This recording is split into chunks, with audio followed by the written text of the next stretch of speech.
Saudi planes. 25 historical places destroyed by Saudi planes. Relics from 1,400 years ago destroyed by Saudi planes. Tell me, were these threats to Saudi Arabia?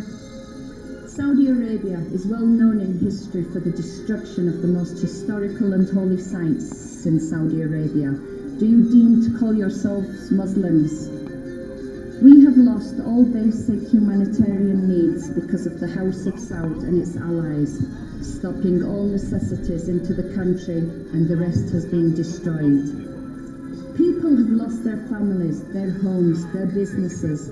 Children have lost their future. Schools, universities and colleges have been closed since 26th of March, and 5 million students have lost a year of their education. Saudi planes targeted many of the schools in Yemen. You have destroyed their innocence and made an enemy that we'll never forget.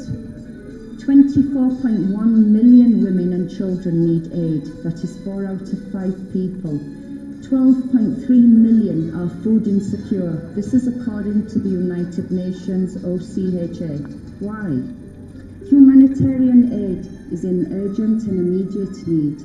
The words of Ban Ki-moon. What is the world doing about it? Talk will not help these women and children. Our so-called government in Saudi Arabia sold the aid ships meant for the children of Yemen to Africa. Do they have the interests of the people of Yemen in their mind, or are they looking to profit from the misery of the Yemeni people? Hundreds of children are dead. Hundreds of women are dead. Thousands of young men are dead.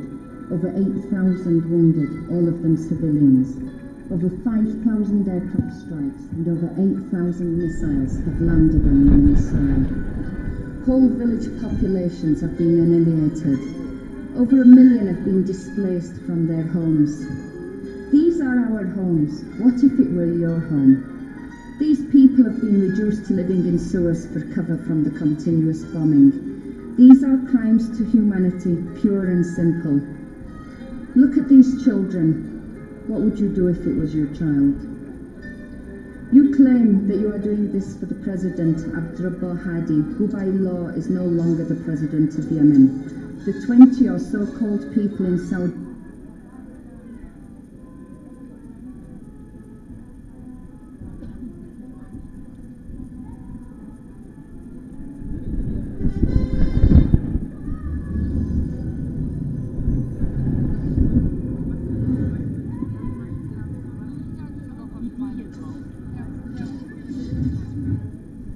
Hello, I'm a Yemeni child.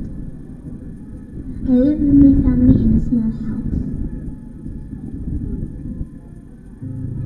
I heard my parents talking that we are being attacked by jets, and that they started sending their jets to fight against us.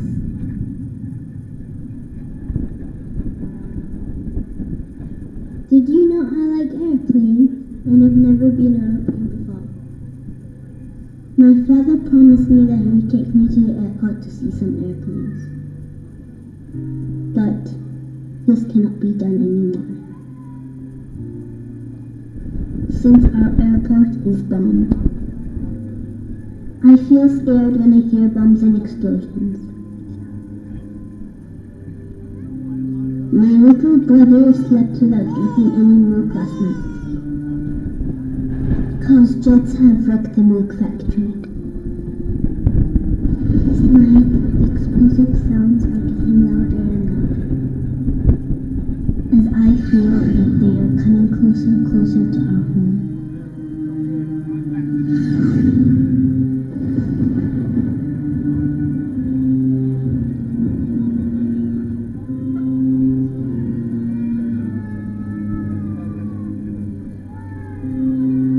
I don't know why we're attacked.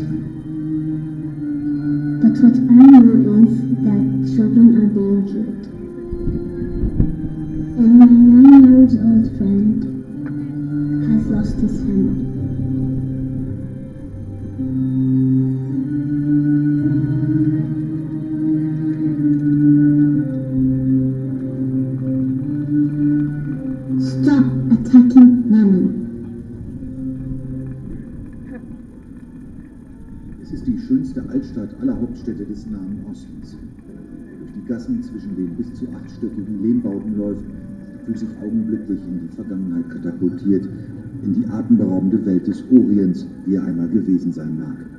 Sanaa, die Hauptstadt des Jemen. Unsere jemenitischen Mitarbeiter haben am 11. Mai vergangenen Jahres diese Aufnahmen gemacht. Saudi-arabische Kampfjets bombardieren den Zivilflughafen, als eine weitere Rakete nur wenige Meter von ihnen einschlägt. Seit über einem Jahr greifen die Saudis fast täglich Ziele der gegnerischen Houthi-Milizen an. Der Stellvertreterkrieg zwischen deren schiitischer Schutzmacht Iran und dem sunnitischen Saudi-Arabien hat das Land in ein Schlachtfeld verwandelt. Selbst Teile der Altstadt liegen in Trümmern.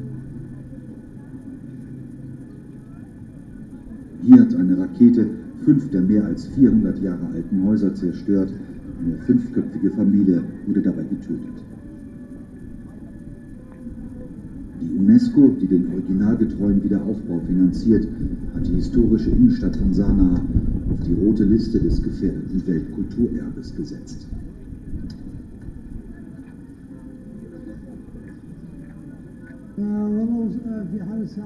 Gegen 4 Uhr in der Früh haben sich Flugzeuge vom Norden aus genähert, dann gab es eine gewaltige Explosion. Die Rakete hat die ganze Altstadt vibrieren lassen, die Luft war voller Staub, alle hatten Panik. 10 Mitglieder einer Familie starben an dieser Stelle am 15. September, als sie gemeinsam zu Abend aßen. Auch hierbei handelt es sich ganz offensichtlich um einen Angriff auf ziviles Wohngebiet. Täglich hört man bis heute kreisende Flugzeuge. Kinder rennen dann, so erzählen sie uns, jedes Mal traumatisiert in ihre Häuser. Ich habe diesen furchtbar lauten Knall gehört. Eine Rakete ist ganz in der Nähe explodiert. Ich hatte Angst, ganz große Angst. Überall sind Fensterscheiben zersprungen. Ich bin los und habe versucht mitzuhelfen, um die verletzten Menschen zu retten. Wir sind hin und her gerannt zwischen den Männern von der Ambulanz. Wir haben die ganze Nacht versucht zu helfen, bis morgens um 6.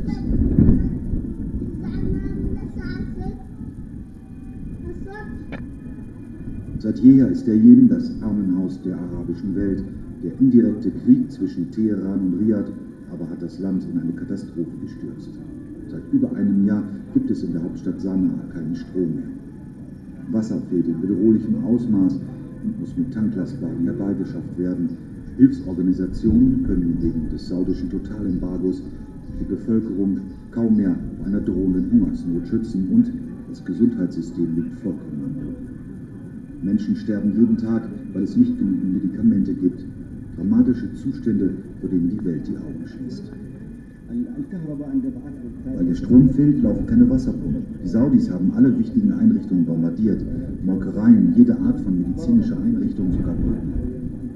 Alles, was von einigermaßen großer Bedeutung für den Jemen war, ist vernichtet worden, um sicherzustellen, dass es jetzt einen extremen Mangel an allem gibt.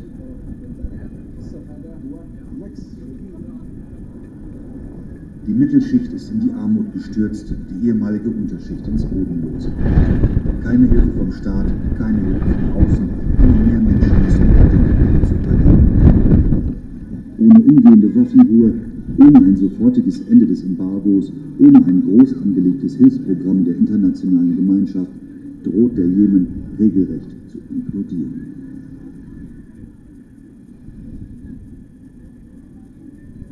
This is a message.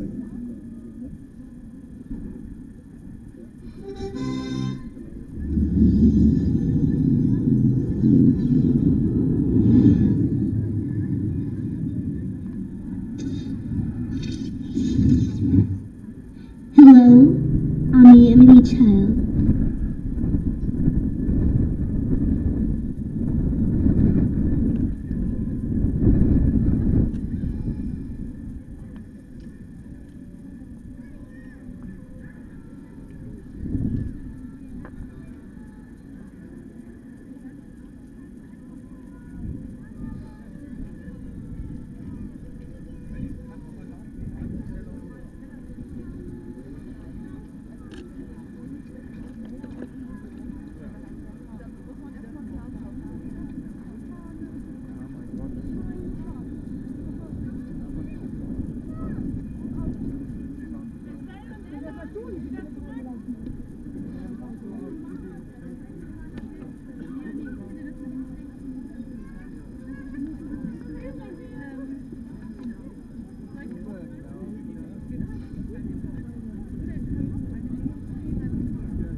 family in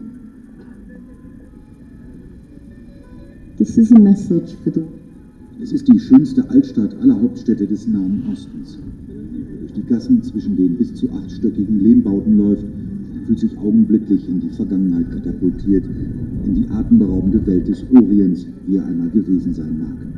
Sanaa, die Hauptstadt des Jemen. Unsere jemenitischen Mitarbeiter haben am 11. Mai vergangenen Jahres diese Aufnahmen gemacht. Saudi-arabische Kampfjets bombardieren den Zivilflughafen, als eine weitere Rakete nur wenige Meter von ihnen einschlägt. Seit über einem Jahr greifen die Saudis fast täglich Ziele der gegnerischen Houthi-Milizen an. Der Stellvertreterkrieg zwischen deren schiitischer Schutzmacht Iran und dem fanatischen Saudi-Arabien hat das Land mit einem Schlag verheert. Selbst Teile der Altstadt liegen in Trümmern. Hier hat eine Rakete 5 der mehr als 400 Jahre alten Häuser zerstört. Eine 5-köpfige Familie wurde dabei getötet. Die UNESCO, die den originalgetreuen Wiederaufbau finanziert, hat die historische Innenstadt von Sanaa auf die rote Liste des gefährdeten Weltkulturerbes gesetzt.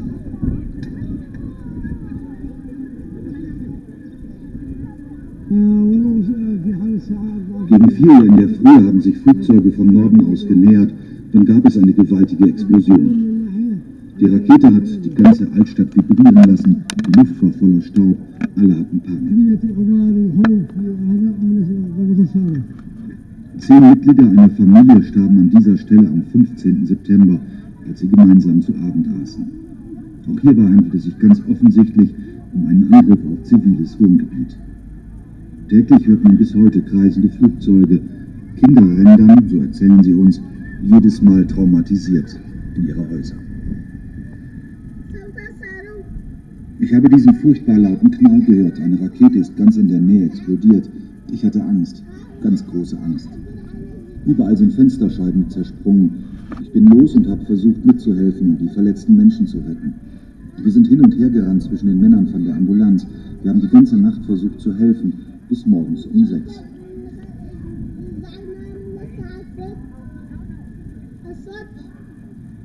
Seit jeher ist der Jemen das Armenhaus der arabischen Welt. Der indirekte Krieg zwischen Teheran und Riad aber hat das Land in eine Katastrophe gestürzt. Seit über einem Jahr gibt es in der Hauptstadt Sanaa keinen Strom mehr. Wasser fehlt in bedrohlichem Ausmaß und muss mit Tanklastwagen herbeigeschafft werden. Hilfsorganisationen können wegen des saudischen Totalembargos die Bevölkerung kaum mehr vor einer drohenden Hungersnot schützen und das Gesundheitssystem liegt vollkommen am Boden. Menschen sterben jeden Tag, weil es nicht genügend Medikamente gibt. Dramatische Zustände, vor denen die Welt die Augen schließt. Weil der Strom fehlt, laufen keine Wasserpumpen. Die Saudis haben alle wichtigen Einrichtungen bombardiert. Molkereien, jede Art von medizinischer Einrichtung, sogar Brücken. Alles, was von einigermaßen großer Bedeutung für den Jemen war, ist vernichtet worden, um sicherzustellen, dass es jetzt einen extremen Mangel an allem gibt.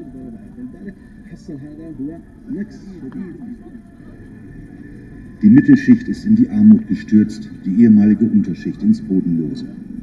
Keine Hilfe vom Staat, keine Hilfe von außen, immer mehr Menschen müssen betteln, um zu überleben. Ohne umgehende Waffenruhe, ohne ein sofortiges Ende des Embargos, ohne ein groß angelegtes Hilfsprogramm der internationalen Gemeinschaft droht der Jemen regelrecht zu implodieren.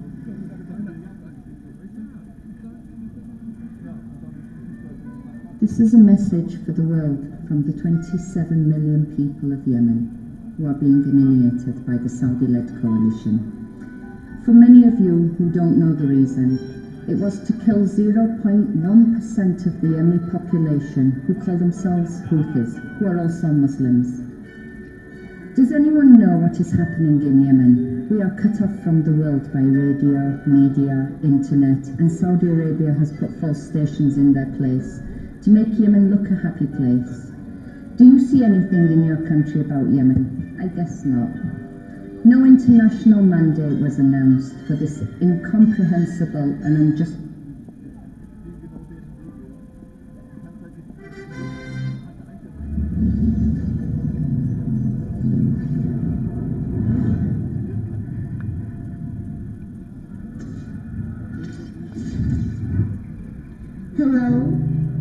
only child. I live with my family in a small house. I heard my parents talking that we were being attacked by jets, and that they started sending their jets to fight against us.